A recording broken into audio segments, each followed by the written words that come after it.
This is George Tan, the writer and producer of Death by Misadventure, the program you're watching right now. And sitting with me for this audio commentary is my good friend Davis Miller, who contributed to the writing and cleaned up a lot of my rough notes to make it coherent. He did the opening piece, which was written in one of his books and articles. You know, there was always a shock in seeing him, and that pretty much defined what you felt about Bruce Lee when you saw him. He has a way of putting it into words. One thing Davis Miller has done for Bruce Lee is get him out there in the mainstream again. He's probably the only writer that I can think of who has had major articles about the man in Men's Journal, British Esquire, Arena magazines, countless newspapers around the world. And his book, The Tao of Bruce Lee, is international seller. People who have never seen a Bruce Lee movie read his material and subsequently get into the Bruce Lee craze. So I feel personally that Davis has made a vital contribution, and a positive one, to the Bruce Lee memory. And it's just, you know, he's like myself. Bruce Lee was my childhood hero, and as Davis will explain how he got into Bruce Lee, he was his hero also, as probably many of you who are watching this program feel about him. So I could say that Davis Miller has gone out of his way to help the name of Bruce Lee and try to bring something real and with substance to the man himself, not just the guy on the screen. And how many people can you say have really done that? And so anyway, let me put Davis on for a quick minute. Davis, how did you get involved in Bruce Lee? Well, I was this skinny little white guy who lived in western North Carolina. And I did not see Bruce Lee until my freshman year in college, when I weighed probably 85 to 90 pounds, was 5'7", had been a huge Muhammad Ali fan, and wanted to be Ali, but recognized that Ali was some sort of mutant. I could not be. I'd been in school a very few weeks as a freshman, as I said, and walked into a movie theater in Banner Elk, North Carolina, the Banner Elk Bijou, which was a complete and utter dump. Looked like a greasy old two-car garage. Took a seat in about the third row. Had no clue what I was going to be watching for my 25-cent investment. And the red Warner Brothers logo flashed, and then suddenly there he stood. And within moments, my life was changed. And I know that sounds thoroughly, utterly, entirely hokey, and yet it happened. When I walked out of the movie theater after seeing Enter the Dragon for the first time, I didn't so much feel that I was even walking. I was gliding. I felt not so much intellectually stimulated. Of course, I was physically stimulated, but felt enlightened. You know, I'd seen the guy I wanted to be on the movie screen, and felt I could be that guy, and proceeded to quit school not long after that and go into training to become what I had hoped would be either Bruce Lee Jr. or the world's second greatest martial artist, and ended up becoming fairly good, but obviously not that good, or I'd still be doing it. When you saw Bruce Lee, could you compare him to any other experience you've had? You mentioned Muhammad Ali. Here you've got a fighter and so on, but what else did you see in him? Well, you know, I'd been a Superman fan as a kid, too. My mom died when I was 10 years old. I always write in my books that I was 11, but I was actually 10. I'm younger than in my books. And I blame myself for my mother's death. I quit eating. I quit drinking. When I was 16 years old, I was 4'10", and I weighed 63 pounds. I was the complete and utter poster child dweeb. I was punched in the stomach, pushed into lockers, shoved in the girls' restrooms, or basically ignored by guys, and lived a dream life through Green Lantern, Superman, The Flash, and notably through Muhammad Ali. And Bruce Lee, in effect, was those guys.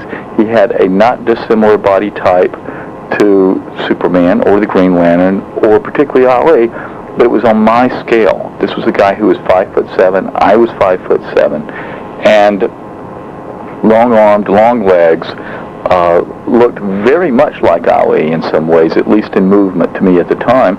And I looked at the guy and I said, if this little scrawny guy can do it, I can too. And proceeded to attempt to do so. And it just hit me, it hit me on a biological level. Bruce Lee hit me on a cellular level, I think. And now you, without ever dreaming, I think, in the early 70s, after seeing Enter the Dragon, that you would actually work with the actual, producers and people who knew Bruce Lee on a project. I don't know if many people have seen Curse of the Dragon, but Davis was the writer for the documentary. He was basically, really, I would say, the director, because he was calling the shots on what he wanted and so on. And ultimately, what you see in the final product is not what Davis wanted. Hence, how Death by Misadventure was born. The title of this documentary is actually from Davis. That's what he wanted to call Curse of the Dragon, and Fred Weintraub said no, he thought it wasn't a good title. I thought it was a tremendous title, and it really, at that stage in 1993... It was 93. The biggest question I always get when people know I'm involved in the Bruce Lee world is, how did he die? How did he die? And this title is perfect, since that was the Hong Kong coroner's final verdict, Death by Misadventure. So Davis, I knew, was very clued in, not only artistically, but in the sense of commerce. He understood what people would go for. But Davis, how did you get into Curse of the Dragon? I mean, how did this come to be? Well, I'd been writing for several years for a number of magazines, including Esquire, GQ, notably Sport magazine, where I was their boxing editor. I was, and later an editor at large for them, and wrote about, of all people, the kickboxer Kathy Long for Sports Illustrated, for Sport magazine, and for the Los Angeles Times. And one of those stories, if I'm not mistaken, and it may have been the Los Angeles Times one, was seen by Bob Wall of Enter the Dragon pseudo fame, and Bob's own idea of fame, who was in process of putting together this project with Fred Weintraub and Fred's partner, Tom Kuhn, that would eventually become Curse of the Dragon. And Bob approached me about the possibility of writing this, at the time, untitled documentary, which Bob, I think, truthfully believed was going to be the classic Bruce Lee documentary, the first thing to really get into this guy's life at all, and the first time that all of the classic footage would be in one place. And it's very much what I wanted to do. I can't pretend that at the time I still spent time thinking about Bruce Lee, that I was a Bruce Lee fan, that I cared about Bruce Lee even necessarily.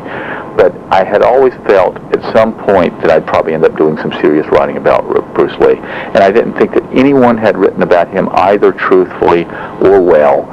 And I thought that he deserved it. So, man, yeah, I wanted a piece of that thing. And went after it. So what was the next step? You meet Bob Wall. Was he putting together the film at the time? What stage was it at? I think, if I'm not mistaken, there'd been a proposal made, or a pitch made to Warner Brothers to finance the thing. And they'd come back, even though it was an informal pitch, and said, yeah, let's do that, to Fred and Tom in particular. And at that time, I was brought in, and I wrote the formal proposal, which was probably 3 to 4 pages long, at which time they said, yeah, we're doing it. And they provided Fred with an $800,000 budget, which at the time was, and today, in 2003, is still quite significant for a documentary. The Ken Burns multi-part PBS series, The Civil War, cost, for instance, $2 million to make. So $800,000 to spend on a 90-minute documentary feature about Bruce Lee was a hefty sum. So you actually got to meet with, aside from Bob Wall, the other part of the trio is Tom Kuhn and Fred Weintraub, who's the producer on Threat. I don't think people really know who Tom Kuhn is. Maybe you can enlighten them as to who the guy was and what his relationship to Bruce Lee was. That's a very interesting question, and I think, no, I don't think Bruce Lee people do know who Tom Kuhn is and was.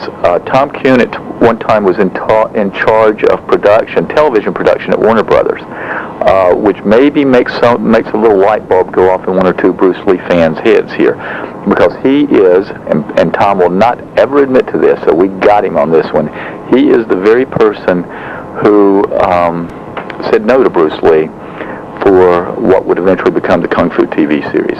And we thank him for that, because imagine had he done the Kung Fu series.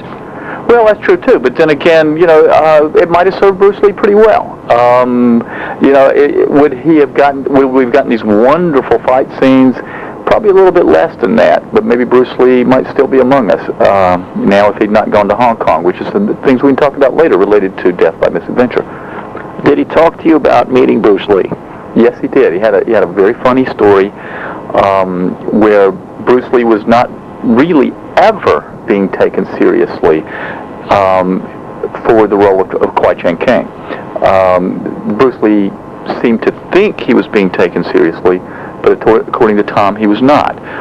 At one point, he sort of wrangled his way, apparently, into Tom's office and immediately pulls the nunchucks out and proceeds to do a 10-minute demonstration where Tom is, I can imagine Tom backing up in his chair like John Ben in Way of the Dragon. Whoa, what is this? I'm the hell out of here. And he said, I can't believe the guy pulled those things out and was doing that for 10 minutes right in front of me. But no, he said we never took him seriously, not even in the smallest way. And how was it meeting Fred Weintraub? This is, the man who pushed to have the martial arts classic, Enter the Dragon. It's 20 years later. You see his name on the credits, of course. Bob Klaus, director, producer Fred Weintraub. I think Fred overshadows even Paul Heller's name as producer. What was it like meeting Fred, and what did he have to say about Bruce Lee? Nothing of consequence. Fred just came up with the most inane stories imaginable, and far less than truthful stories about Bruce Lee, and they had a very shaky memories of Bruce Lee. Claimed to be Bruce Lee's friend. At first, Fred was very nice to me. But you sort of sense a wolfiness around him that you don't necessarily enjoy his company that much. You kind of want to put up a crucifix in front of you and get the vampire the hell out of there. You feel that come off of him within minutes of meeting the guy. Fortunately, I didn't have to spend much time with him at first. Spent more time with Tom. Fred wonderfully fell off of the horse and claimed to break 80-some bones in his body. I think he probably really cracked 3 or 4 ribs. But he was out of the production for the first 30 or so days of it, which was a pretty darn good experience compared to what happened when he came back. How long was the shooting of this, to get all the, interviews? It took a number of months, really, and there ended up being over 1,000 hours worth of footage. Some of it's pretty good, some of it's pretty awful. Some stuff was shot in L.A. Among Bruce Lee's Los Angeles-based friends and students. Some in Seattle, which George helped put together for me, which was very gracious of him. And then I was sent to Hong Kong for God knows what reason, doing what. I think so Fred could turn in his accounting to Warner Brothers saying he'd spent the money doing it. But it took a while. It was absolutely the easiest writing project I've ever done in my life. Much easier than writing a simple article for, say, Esquire. A lot of it ended up being typing instead of writing. And yet, in another way, it was absolutely the most stressful, abysmal work experience I've ever had. And I think that's why we came to do Death by Misadventure. Is I recognized by the time that Fred came back into the project after having been beaten up by this horse, that of course, that we were not. It was going to be something considerably less than the classic Bruce Lee documentary. Fred did not want to pay for any footage because of his previous relationship with both Warner Brothers, where at one time he'd been head of production, and at Golden Harvest, where he'd done a number of films for Golden Harvest as well. He was given 1 minute of footage from each of the four, well, really, including Game of Death, each of the 5 Bruce Lee movies, gratis. He didn't have to pay anything for it. And the things that I put together for the film, where we were offered at the time, or I was offered when I was in Hong Kong by Russell Cawthorn of Golden Harvest, was offered the opportunity to use the unseen footage from Game of Death, the stuff that later became John Little's movie, A Warrior's Journey. You mean the undiscovered footage? The so-called undiscovered footage. Fred and I and Tom and company were offered the opportunity to use that in the spring of 1993. There was nothing lost about it. Russell Cawthorn offered to take me to a screening room and show me a little bit of it. I didn't do it. I would like Fred to have used it and suggested that I did, as did Bob Wall. Seriously pursued that with Fred, but Fred wasn't going to pay for it. Let me throw some names at you, or places, I think more accurately.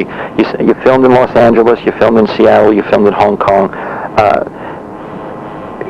Who was the most interesting interview you did, let's say, let me start with Seattle, and why was it the most interesting? I really enjoyed talking with both Jesse Glover and Ed Hart together, who were Bruce Lee's first 2 students, really, and were certainly 2 of the first 3. And they were kind of a Mutt and Jeff combo who had been together for many years and had their ongoing marital spats, and they were just a pleasure to be around. And I also enjoyed speaking with a fellow named Shelton Chow in Seattle, who is Ruby Chow's son, and worked with Bruce Lee. They lived in the same bedroom together when Bruce was living at Ruby's, and Shelton did Bruce Lee's homework for him when he was both at Edison Technical Institute and at the University of Washington.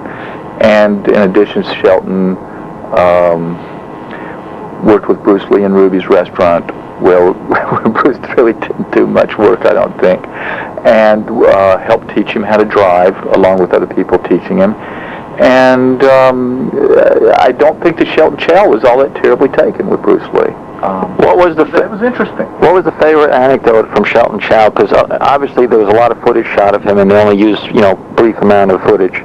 Well, an interesting thing is that Fred elected to not use either Jesse or Ed, which is, I think, another reason we ended up using them in Death by Misadventure.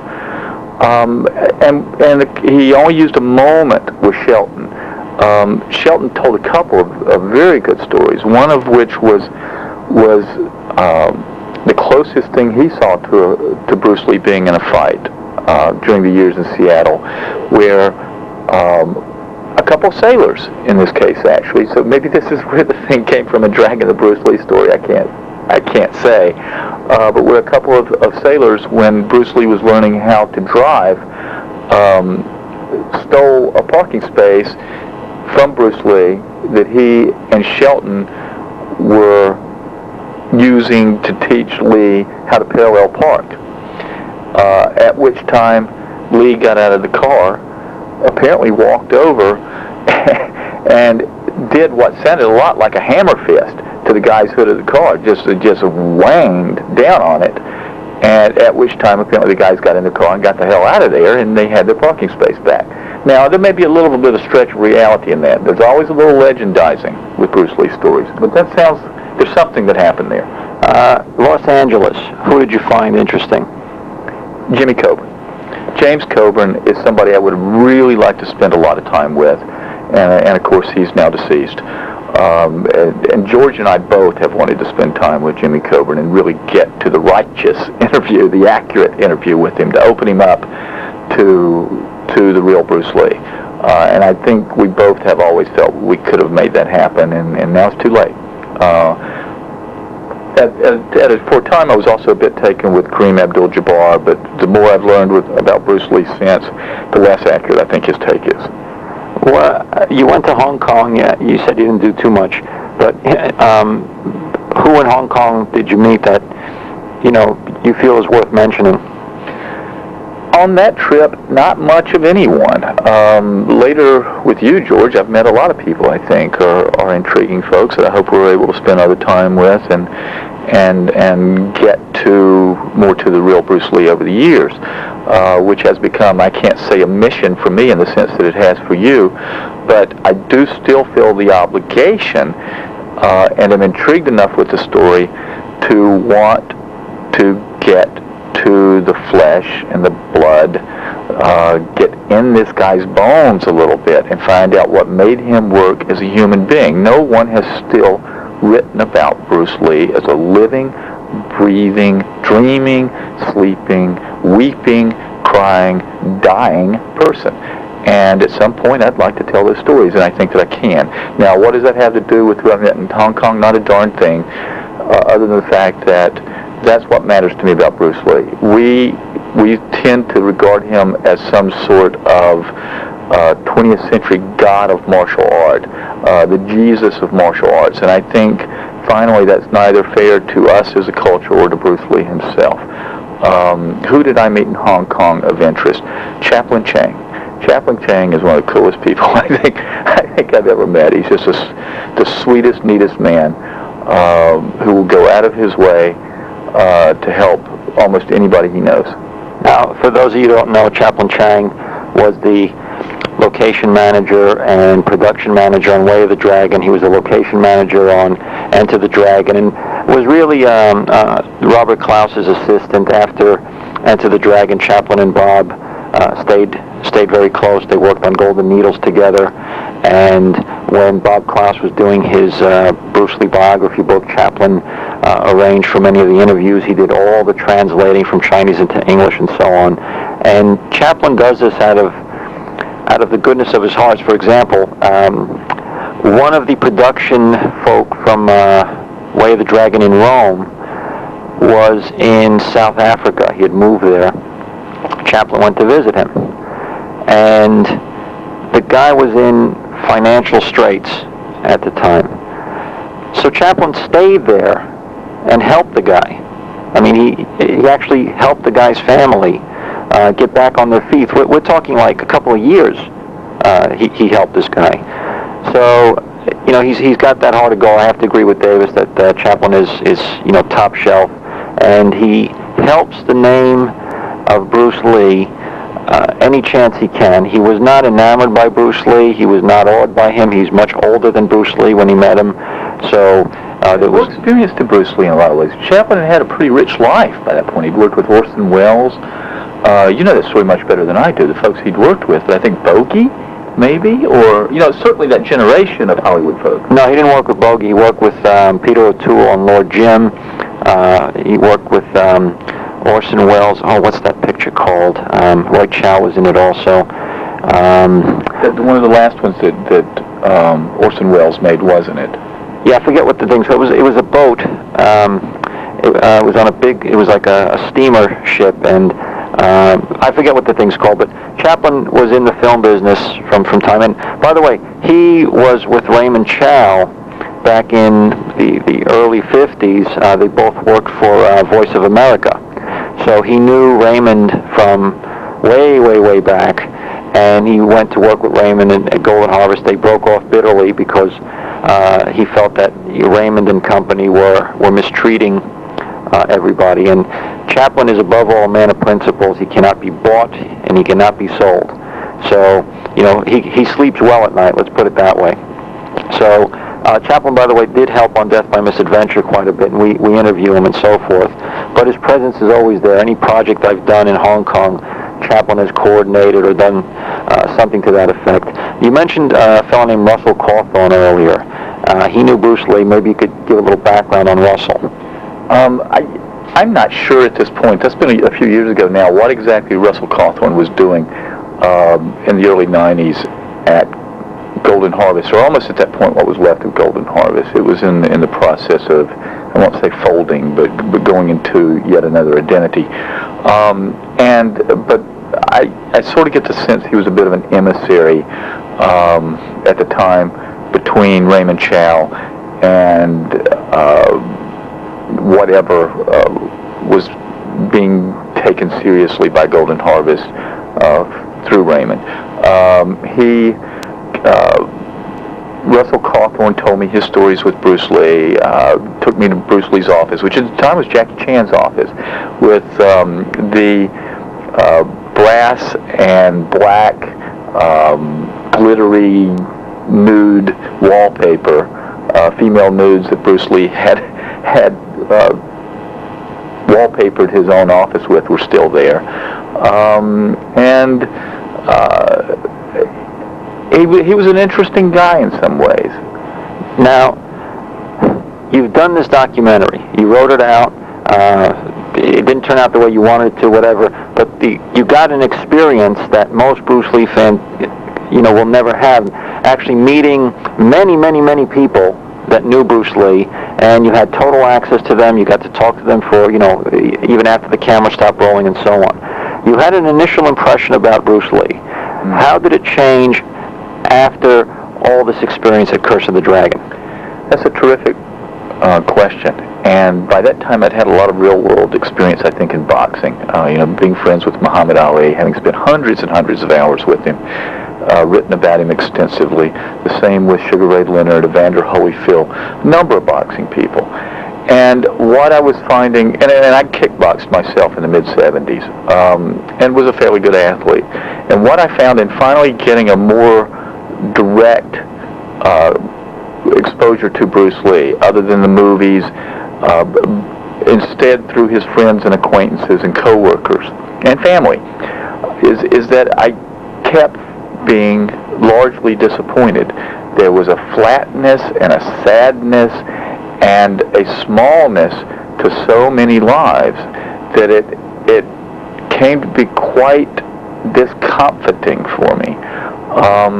And at the same time, when compared to this image that was being ever more developed as Bruce Lee, as I said earlier, as in effect a Jesus of martial arts, or 20th century god of martial arts, or General Kwan, I became quite uncomfortable with that, and it became more and more important for me to tell something that I regarded as a true story about Bruce Lee.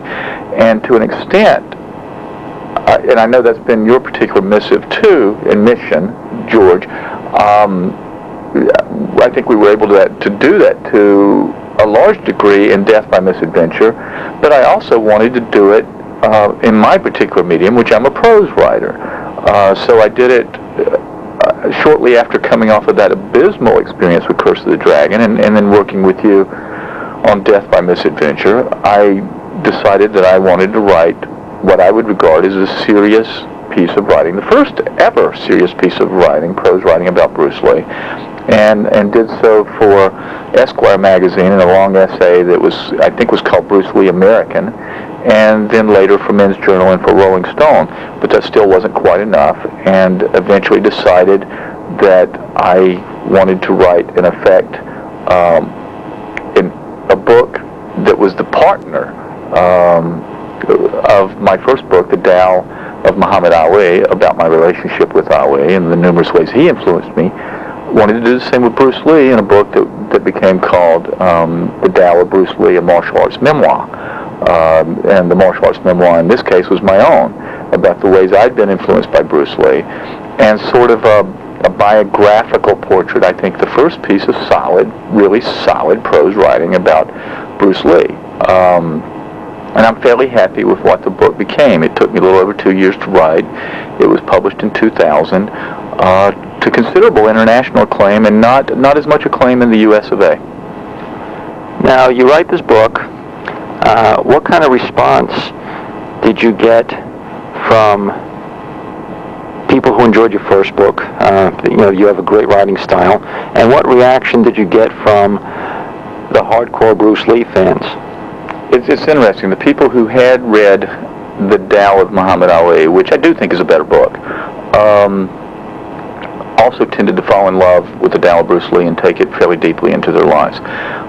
One thing I wanted the book to be is sort of an every fan story. In this book, I think my character in the book, and I am the protagonist, with Bruce Lee as sort of the second protagonist, my character in the book is not dissimilar to the hundreds of thousands of people that have powerfully been influenced by Bruce Lee. I'm every fan. I'm the geek boy who got to have a life eventually through Bruce Lee. He inspired me where I could not have done a single push-up when I first saw him enter the Dragon. Within a year after that, I'm doing 500 to 1,000 push-ups a day. Where I could not have run an eighth of a mile within a year and a half after seeing Enter the Dragon, I'm running 5 miles every morning as soon as I pop out of bed. And I was in process of becoming a world-class athlete. And that part of the story, I think some Bruce Lee fans were honestly offended by in some way, which would surprise me a bit, because I think the frame, the perspective is that how does this guy have the nerve to write about himself in something that he's calling the Tao of Bruce Lee? Well, the way I meant the Tao of Bruce Lee in this case is a literal translation, the way of Bruce Lee. My character sees himself as following in the way of Bruce Lee. The book has been extremely well respected among reviewers. Readers in England tend to have fallen in love with it. I think the people who had read my first book, again, loved it, as did a number of people who were not rabid Bruce Lee fans, but the more toxic Bruce Lee community, and there is a small community that is a bit anal, have in some ways offended by the book and the fact that I think I treated Bruce Lee as a living, breathing human being again, and not as the Chinese god of martial art. What do you think these fans are looking for? I've encountered fans. I've done some appearances and so on and talked to them. I've never had a problem, but the internet has created almost a bully pulpit.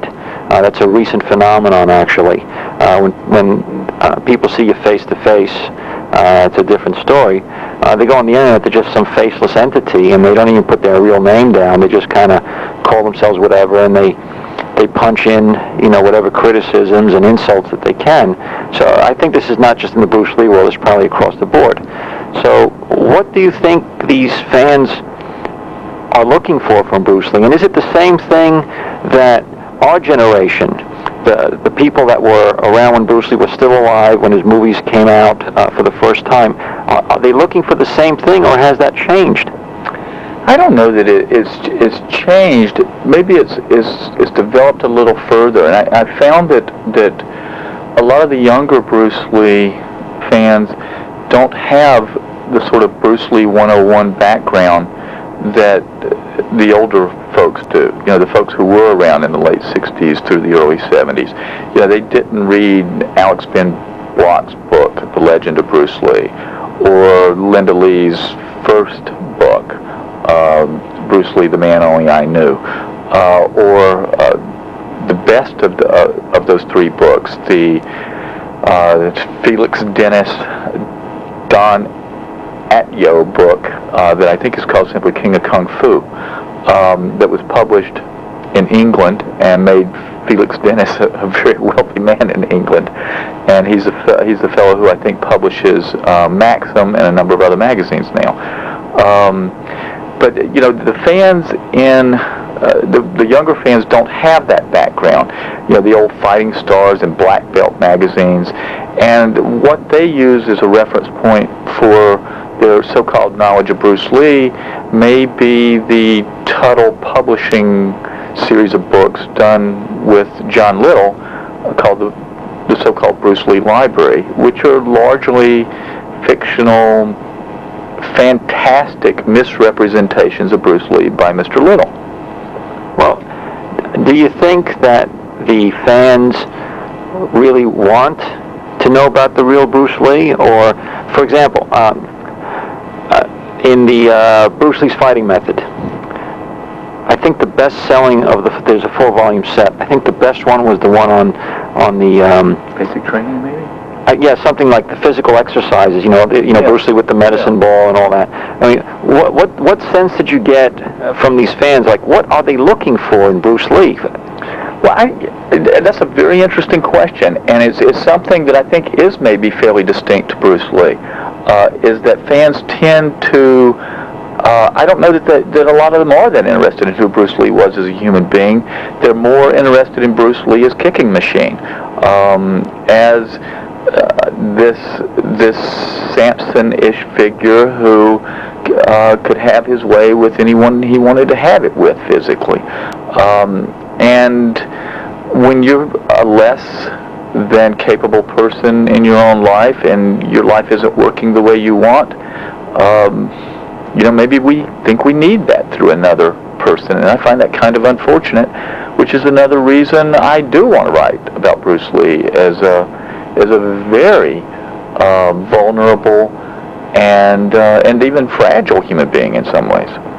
When Death by Misadventure first came out, it's never been released in the United States until 2003. It played on Hong Kong television, was released in video around the world, and the response that got back to me was there was just a begrudged respect for the work that was done, because I'm not tooting my horn here, but this has the most rare footage of Bruce Lee ever put together, from the childhood stuff, the demonstrations, and so on, and definitely the rarest information specifically about his death, but all kinds of little details that, as you watch this, you're going to pick up all kinds of stuff about Bruce Lee that no one else has covered. And even the hardcore fans who, consider themselves some kind of experts or whatever nonsense they call themselves, had to say, like, you've got to see this. This cannot be ignored. By the way, in Hong Kong, ATV bought it for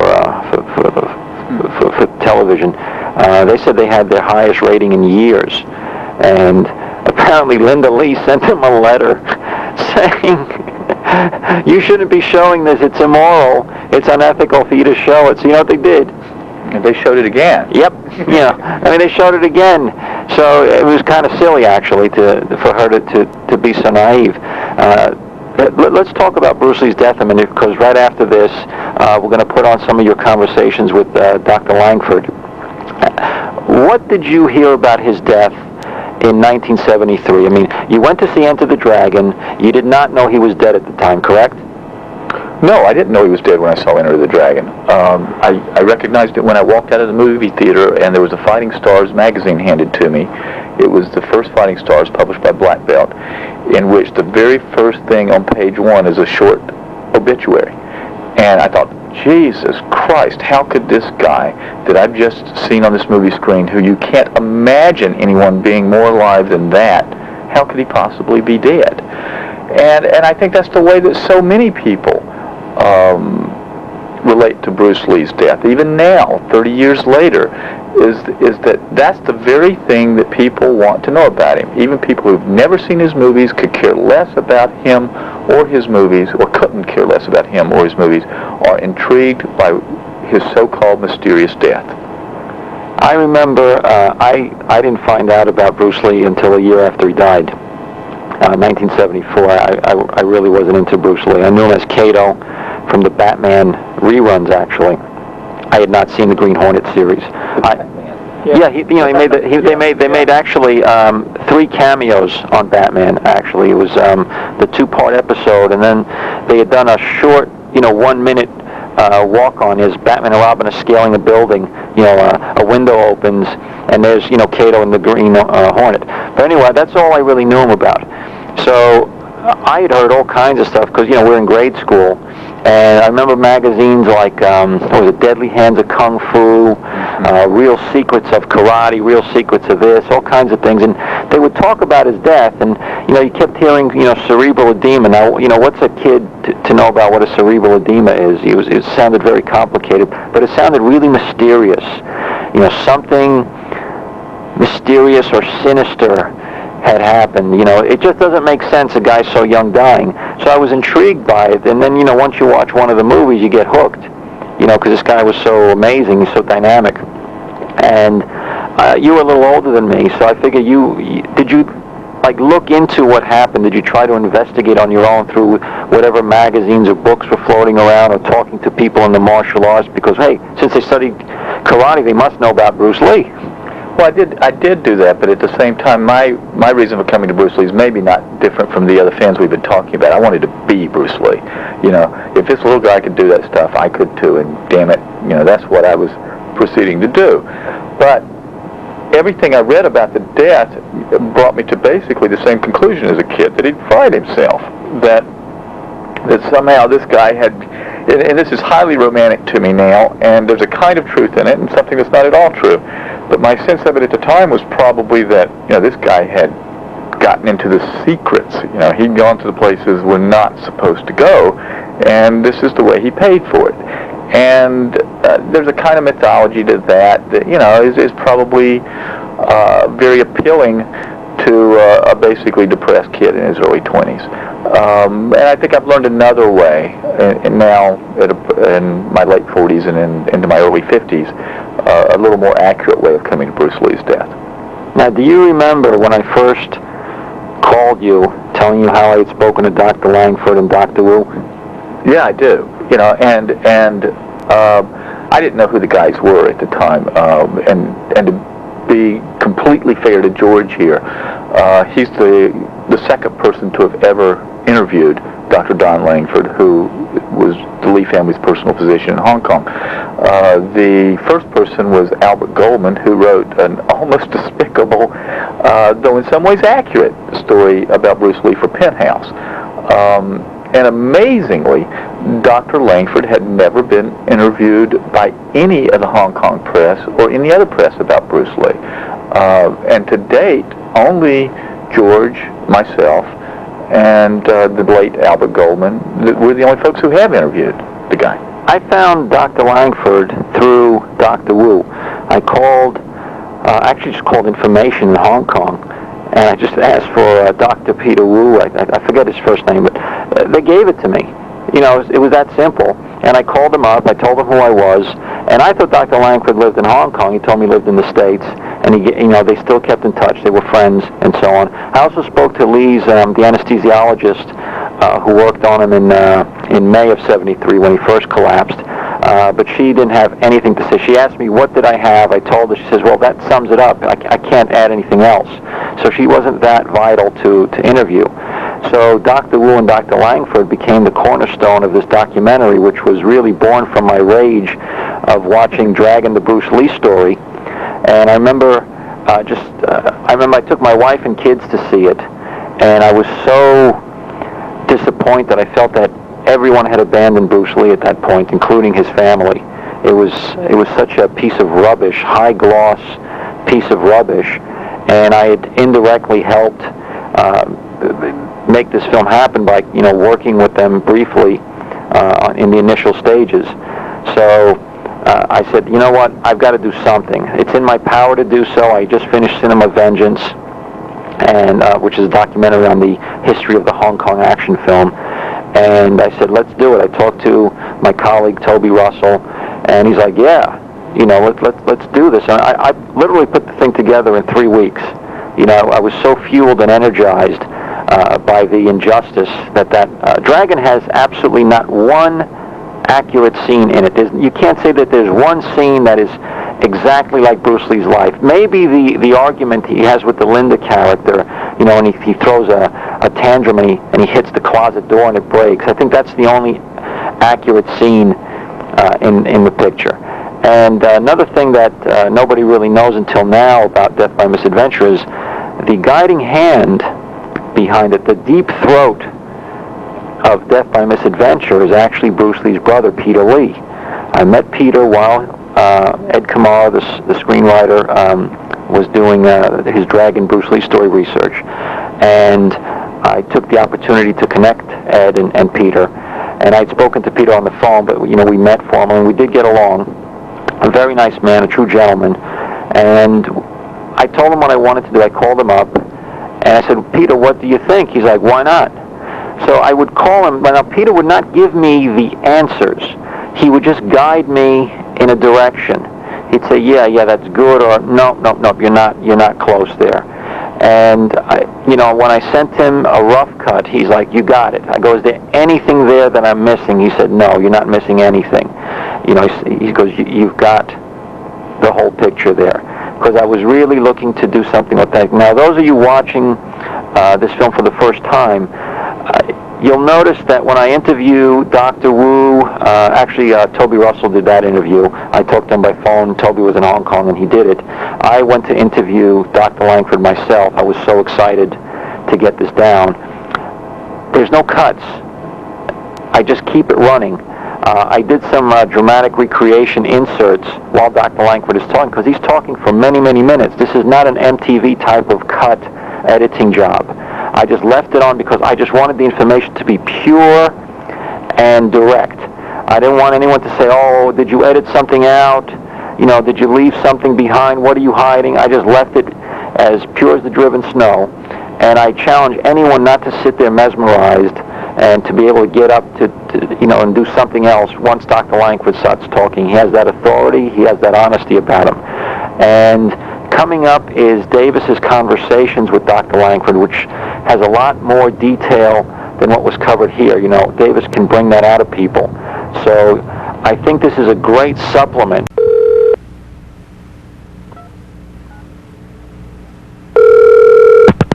Hello, Dr. Langford.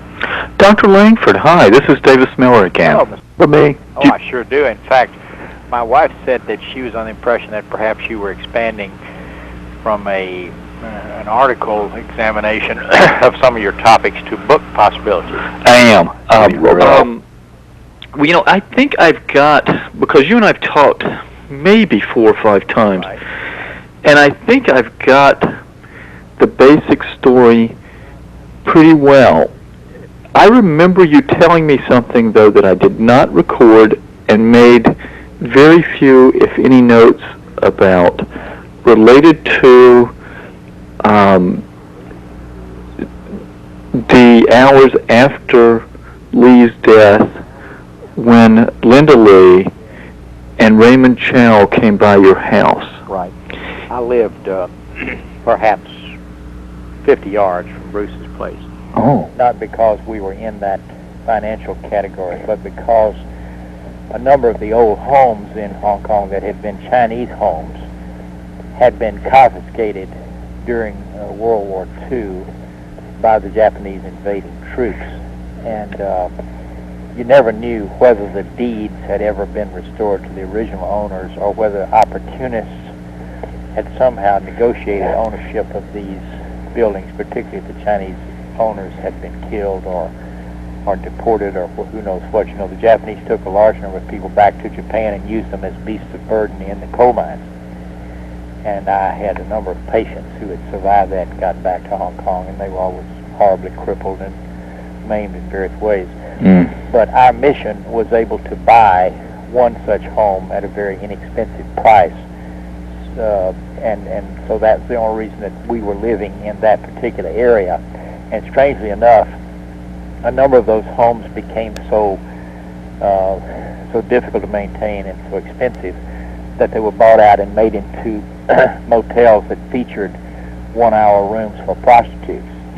So even though that was that kind of neighborhood, there were signs up, neon signs every so often that would let you know that this place was a motel. So Hong Kong is a little bit like ancient Rome.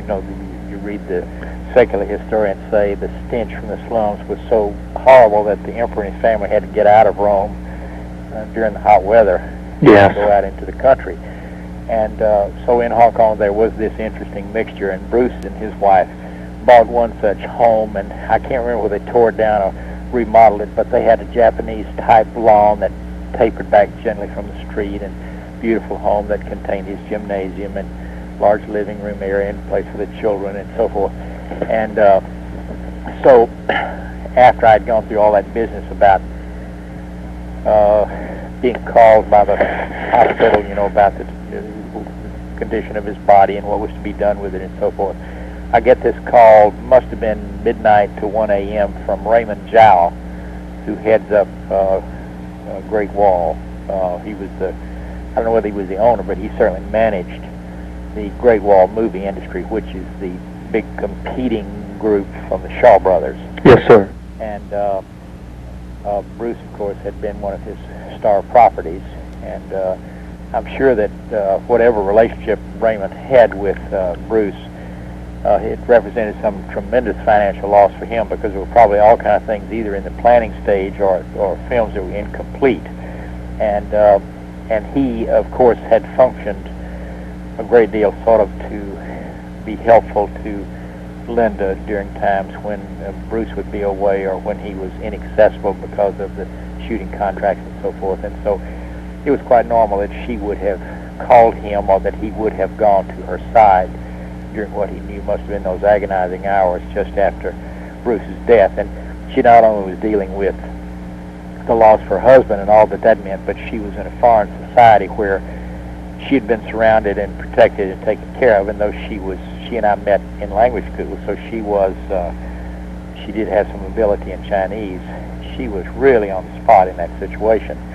And she had a lot of foreign friends, but basically those who were going to control the circumstances following Bruce's death were going to be largely Chinese. Yes. And she knew that the papers were just going to make mincemeat out of the story that he had died in the apartment of this female actress who had something of an unsavory reputation, and probably one that may have been faked in order to make her stock go up in the movie world. But Raymond, of course, had been there in the earlier part of the evening and would try to help authenticate that there was nothing illegitimate going on. But she did come over after requesting that that might be the case, and we sat in our living room. My wife excused herself because she felt that they needed to have as much privacy as possible, and she questioned me in some detail about what I knew about the circumstances of his death. And she did ask for a few matters of advice, but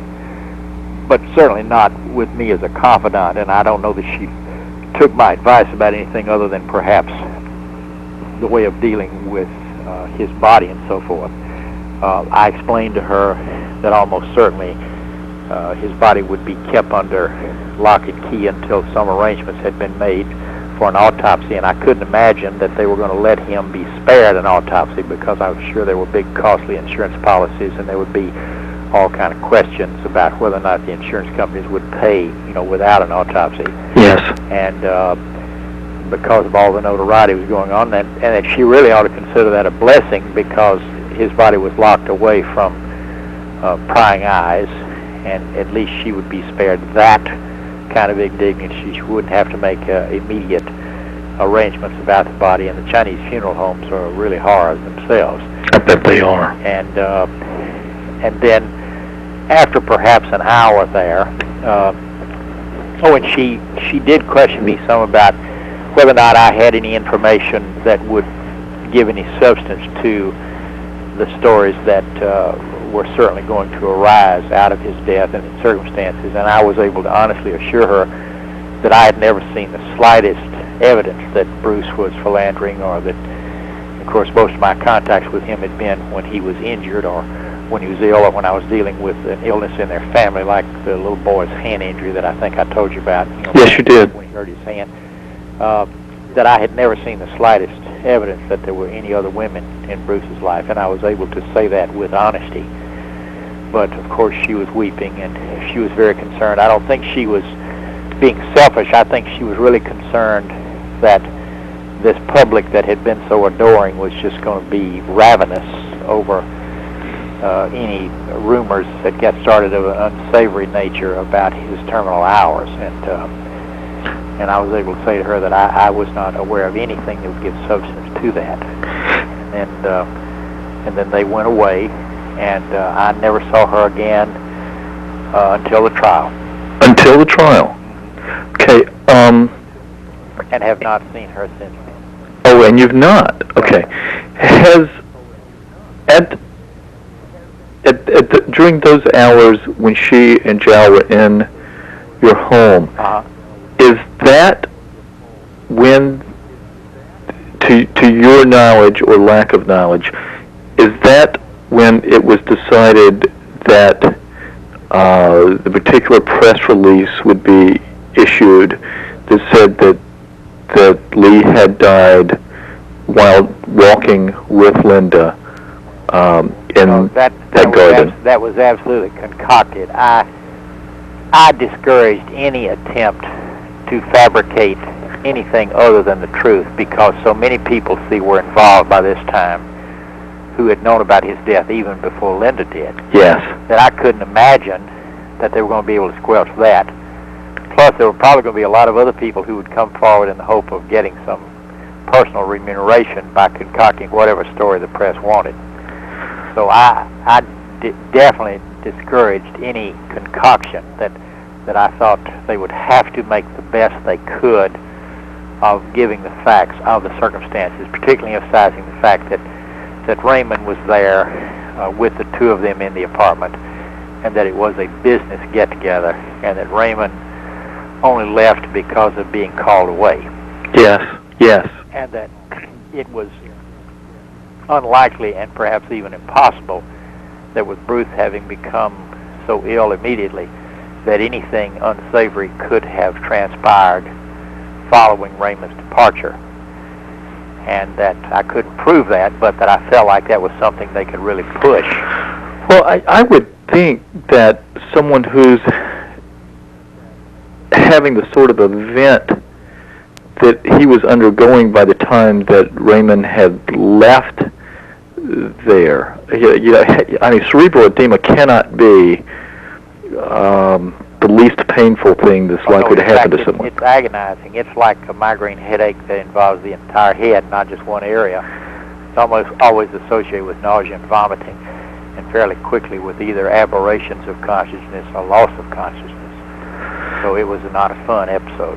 No, it couldn't have been, and I don't think that the other sort of rumors about that time would could. But of course, we can only speculate about that. But certainly, what we know about the physiology of his illness based on his previous acute attacks would make it more reasonable to think that there was very little time between the departure of Raymond Zhao and the terminal events for Bruce. Yes. And certainly no matter how much time there was, it is unlikely that he would have been capable of anything other than just lying in agony on the bed or on the floor.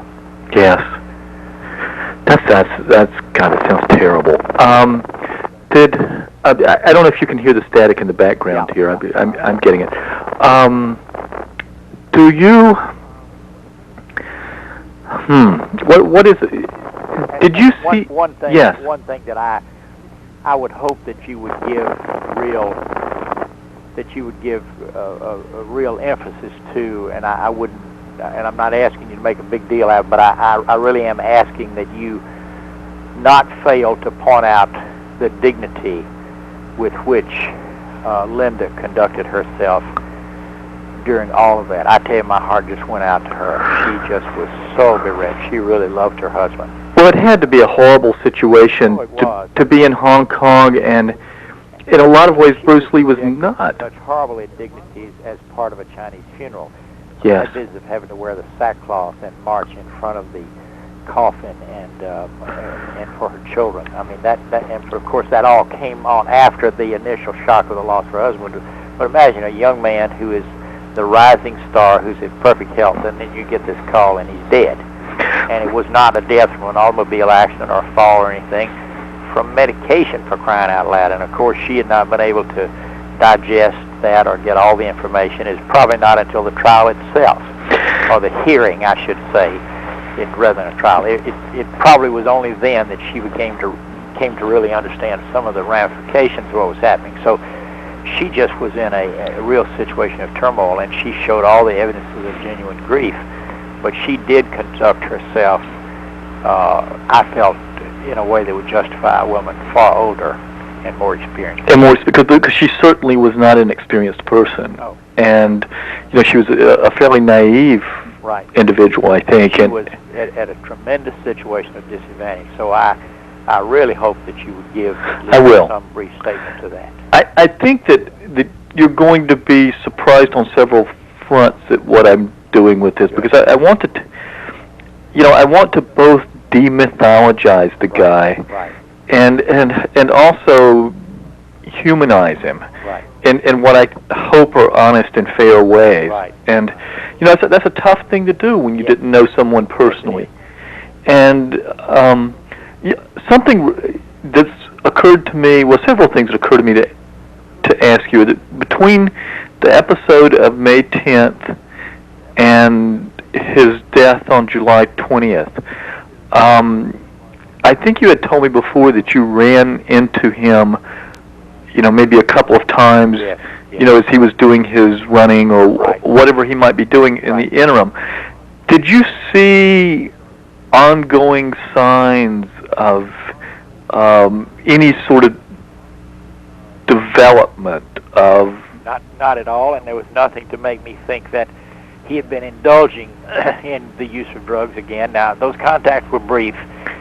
He did not discuss with me more than just briefly the event when he'd been so ill, and I never knew whether that meant he was embarrassed because I had seen him vulnerable, helpless in a way that was totally the antithesis of the image he projected, and I always wondered if that made him very uncomfortable around me, or whether he was in a sort of a stage of denial because I had leaned into him pretty hard about what was going to happen to his brain if he kept on doing those kind of things. Who had dropped some weight, who was extremely stressed about the things that were going on in his life. And apparently this movie that he was to make with Colopante, I think. I'm getting my names reversed. Apparently this was really a dark cloud or great threat that was looming on his horizon, because he had mentioned that is the one thing that was making him feel so very, very much stress when we had discussed with him why he would be dumb enough to do something like that. And apparently that was something that he was, it was exciting, he was looking forward to it, it was going to be the high point in his career, but he apparently was thinking that it was going to make demands on him that nothing had to that point. Yes. Because he was really moving into the big league. Do you think that if he had taken your advice and Dr. Wu's advice that he would not have died when he did? Absolutely not. There was nothing else that we found in any of his detailed workup that was any kind of a threat to his life. He should have had a normal or beyond life expectancy had he just not used that medication. Yes. Now, you had mentioned to me something else that I think I might be interested in using here, and it's that during the inquest, initially, that I think perhaps this professor of pathology or whatever he might have been, Artie Tier from London, had I think you told me that he met with, or the entire jury met with you and Dr. Wu and asked you not to basically not to discuss what your findings were. Am I being unfair there? Actually, it was a number of the people who were involved in the immediate incidents. Professor Tier, Peter Wu, myself, I think perhaps some of the hospital staff who'd been, where he'd come into Queen Elizabeth. And we actually met, I believe it was at Queen Elizabeth where the meeting was held. It was on one of the upper floors. Now, I may be mistaken about that. It may have been in one of the government buildings. I'm surprised that I don't remember exactly, but I don't. But I think it was at one of the teaching rooms in the Queen Elizabeth Hospital, and it was not exactly a dress rehearsal for the trial, but it was to give him a chance to ask a few questions. We were not grilled in the same way that we were during the inquest, but it was to caution us about how Hong Kong was really on the spot, in that we were not considered to be a world forensic pathology center, that there had been no previous studies authenticating the possibility of a death from cannabis. Marijuana. Yes. That we must not do anything that would put the local medical scene on the spot, in that if one was going to decide that marijuana really was dangerous and was potentially lethal, that assumption shouldn't come from a little insignificant place like Hong Kong. That was basically it. And we were not asked to perjure ourselves, but we certainly were cautioned that the whole world would be watching, and that any conclusions that would be drawn should be drawn by the professionals, the so-called toxicology or criminal experts, and not actually voiced or suggested by those of us who were the local folks. That was basically what it came down to.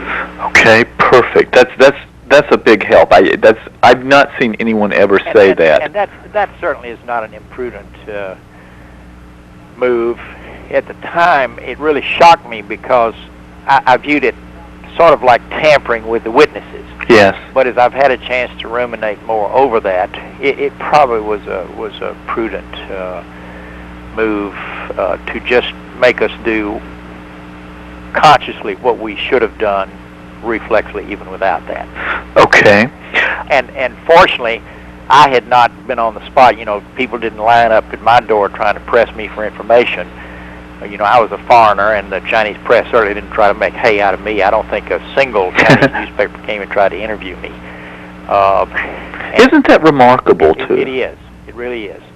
And I think, for one thing, they may have been aware that a foreigner was not going to be willing to be quoted loosely in the way that they were doing. Yes. So I was very happy to be quite anonymous in that situation. Well, you've basically not been interviewed about this, other than what little work I've done. And well, the only other person that questioned me in detail was this fellow from New York who's made the videos. George Tan. George Tan. Yes. And the man who previously, I think, was an English professor at Columbia, who has written a number of books, one on Bruce. He's written on drugs grown in the Orient. His name is Albert Goldman. Goldman, yes. As yes. far as I know, those are the only persons. Yes, and I thought, I mean, it's. I know I'm speaking out of school here a bit, but I thought that the work he did was really notoriously shoddy. Yeah. And I was really quite surprised, because his credentials did not belie that kind of intent. But I've gone back and assembled several of his books and compared, and they were all the same kind of stuff. I think so too. He seems to want to hurt people. Yes, it was just absolute pulp. I agree. Well, I hope you're going to be pleased with what I do. I don't know if you ever got a package from me. I knew we had some difficulty finding that Men's Journal piece, and I sent you. I went to a local newsstand here, and they did not feature that particular publication, and so I was working out of town at that time, down in a little community called Amelia, and I got the public librarian there to try to find a copy for me, and she thought she was going to be able to, but then a job opportunity opened up here in Lafayette, and so when I left Amelia, they had still not been able to find it. So I'd be interested in reading it if I could just even get a photostat copy. I do have one photostat copy is what I have, so I'll make you a copy of that. Don't turn loose of any original copy that you have, but if it's possible, make a copy of a copy of a copy even. Well, that's something that would be legible. I'd be delighted to get to read it. Okay, I will send you that, and I'll send you, in fact, I'll send you some galleys of this actual book when it's published as well. I think I was the guy that they came to when they needed privacy and when there was an acute injury. Okay. Because it seems to me I may have treated Linda for a sore throat a time or two, I think almost every contact that I had with that family was for acute trauma. It was a young family, though, too. Family, that's right. And my initial contact with them was when the boy fell while standing on a folding chair and pinched out a big section of the web space between his thumb and his index finger. Oh, boy. And Bruce Lee came into the room, and we had not been in Hong Kong for very long, and I'm embarrassed to say I didn't even know who Bruce Lee was. Man, I was so involved in trying to learn Chinese that, I wasn't worried about who the local movie stars were. And the nurses just started doing backflips, and they were just, they apparently just thought how dumb this foreigner is. He is not bowing in obeisance to this wonderful person, and I was just, treating him like somebody else. I mean, it was obvious that here was a guy who was very muscular, and he was wearing a singlet so that his shoulders, neck, and arm muscles were very obvious. But his wife was a student at the same language school I was, and she always was very modestly dressed, and either came in a cab, or when I would see her, she'd be walking. So I didn't realize, that these were famous people, so I just was, kind of generally unimpressed, and tried to deal with them like I would any other family, because they were very concerned about the boy. And, yes. The nurses just were really upset with me about that. Isn't that well? Yeah, that's right. He was the show. And then the same thing happened to me with Run Run Shaw's wife. I didn't know her from Adam's off ox, and she came in, almost died in our emergency room from a bleeding ulcer. Oh, really?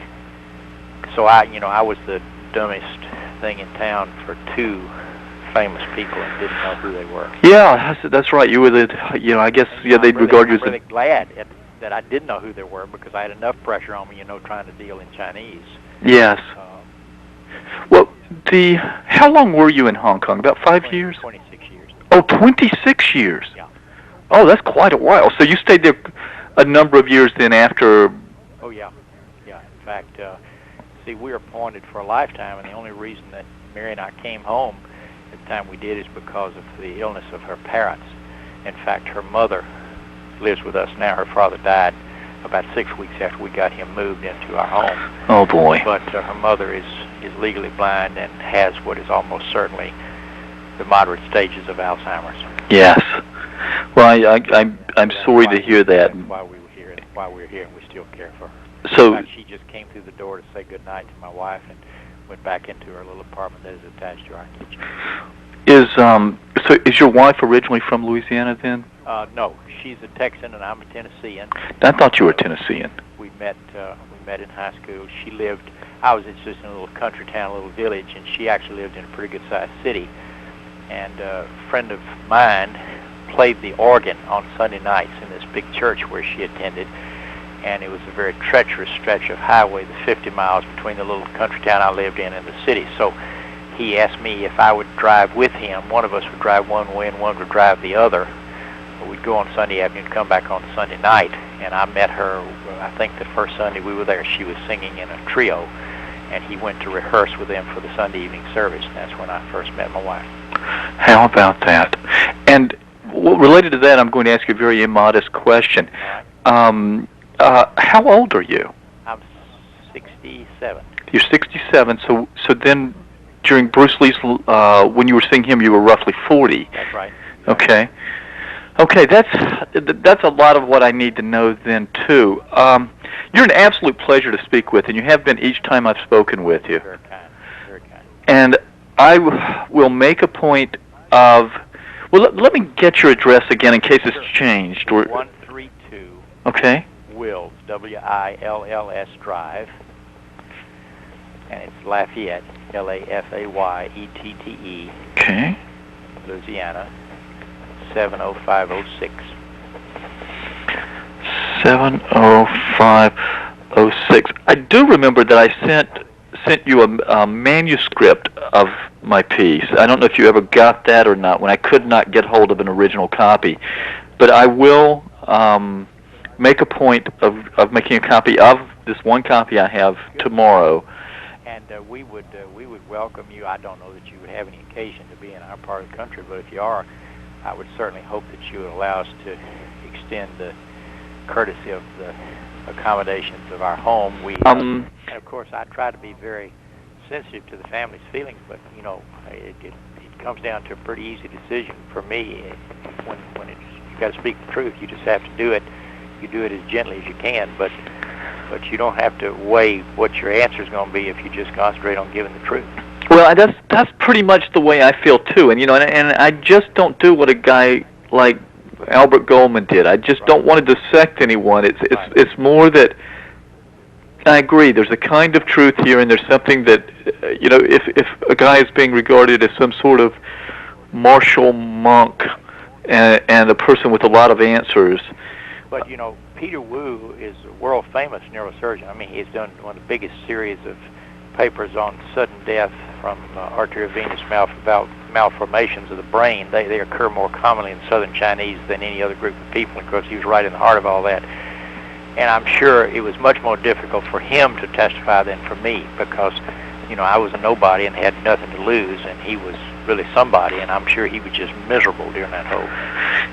When I've talked to him, he has sounded as I can feel that it has cost him.